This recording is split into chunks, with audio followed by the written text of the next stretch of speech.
For any adofono mema obibia akwaba ede eba too much GHS so ganu wahala dwumedie ene wani guso a wo hwe na mosonfo muni aba ekwesi kapane nenso minimo edi ehyemu amuni se ensem a ekotwi ekobre mind eno ene yede ebebesom mo ewe ye fidie kase yi aso sanse danada ade san ade echi na tese foforo na ena eguso to eye apono eso na ene dey ye National Communication Officer ede ema eye edonkuma ewo mrashebe fie meche eye NDC opposition party yenu abema eye Sami Jemfi ede nsembi aba betu eja afa eye enwoma bia abepiemu ewo eye temaport achese eye illegal goods na nsem no sei ena etiem 436 pistols and ebiemu so no ammunition aya just oma importing illegally and abepiemu ewo Ghana from Turkey and ebebedru ye na yenu abema yi ede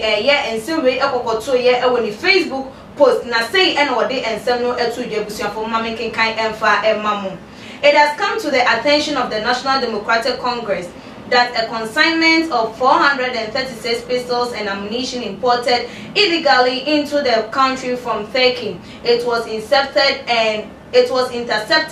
and impounded at Tema port yesterday night. The pistols and ammunition, which had been concealed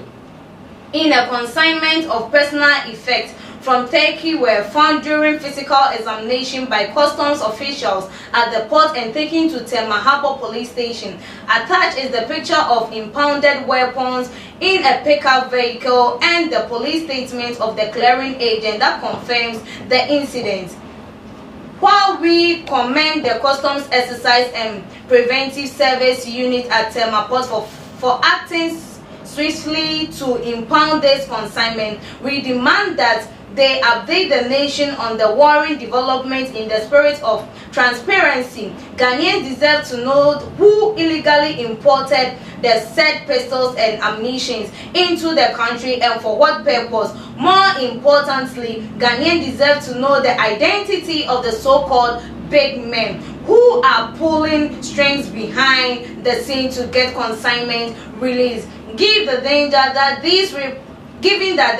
that these weapons can pose to the security on the nation in the wrong hand, we humbly appeal to the media to follow this story closely. We are watching. Sign Sami Jemfi. We ene and someone den ababeto apuno so said the woman car pick up no so na chese watch mu achese pistols ne ammunition no egum and no so ene da emfonyi no eso awo ehwe no we ene de den National Communication Officer dema NDC amanyoko no wode to edaye nuabema Sami Jemfi wo chema 436 pistols and biomo so ammunitions aba bepiemo ewo Ghana hanoma amfa kwan paso efa akwati kwan enuntinum wode adesede eto perifani mu sem wo mo enhwe na wo mo make sure sem ade we ya babato abonti enkonko yeso keken na edane konkonta ye nhunu eso emfaso bia ebiema jese yante ho asem bia ebiem no wode etu jese we die wo mo pepepe ye endana kwam na ebiemu nsusu no Ghana fo enhunu no kra ewo ensem ni so called big men na wo mo tai echira wo mo ema kwan ema wo mo import these pistols ne ammunition no susu wo mo di entimi ememeto eja emfama Ghana for ne ahwefo na wo mo susu ehunu ebi na busia wode nsem no etu eja ewieye no Ghana for bebre na edwen ho etie ensem mu ewiye ehwe ya wo mo busa se den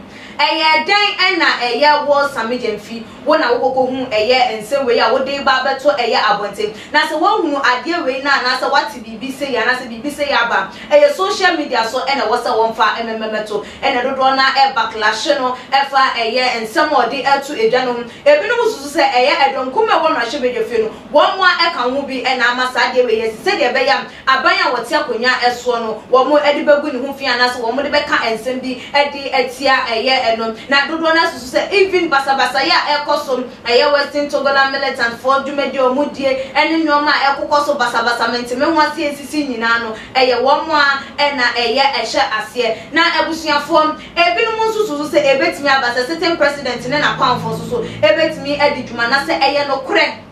se eye NDC o se eye MPP ena ekra eye pistols ne ammunition no ede eba ya Tirimupo any adwembe na na etachinti a wo mo ede eba yenim se eye aban de obetimi akra enoma ede aba etuo ne won kro ne ba obetimi akra de aba o eye legally atese wo bia enti ne ho ekwan na so adwen a ebetache nipa ebeba ba be pie ne nsem wo mo ho be yusu eye etuo no na eho akade no ede enti na be ma wo mo aye den ayusu sa adem eye nipa na adwen ne nsusu ye a wo de tache na wo de cry ne no na wo sesese no yenye eye nhwehwemu emfa na ebinum susu sem eye sami jamfi no wono ankasa emu no apostifo enso eye nimu na wo integrate no na wo ntutu na no emfa eye ensem no ehu ekwan ya wono susu ofa so ete eye ensem no na ebiemu susu no deti a onya ata akonya ne se onfa memetu social media no eno susu no wo mo enye hwehwemu e wo ho na ebiemu no kre entimi entoye na ebusuafo ye hwe se enoma we nyina yetimi de ba wo memu na se enye aye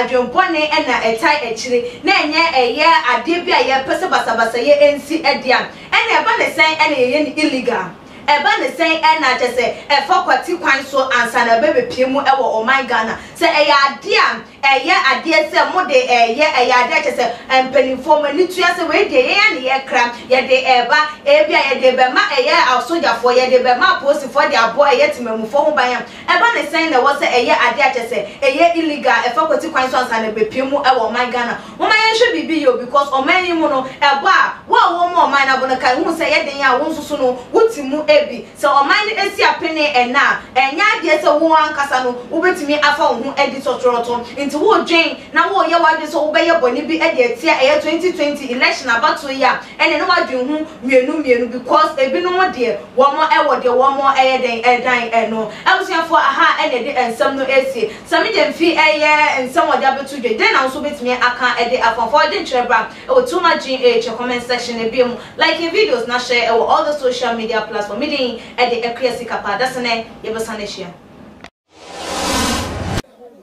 too much GH me did akose Japan e brebi am bese me TV me hwe too much GH omo da mufu a hey omo sports and as entertainment hey omo da mufu mo koso show mo no ani ba gide bia me da ma say love you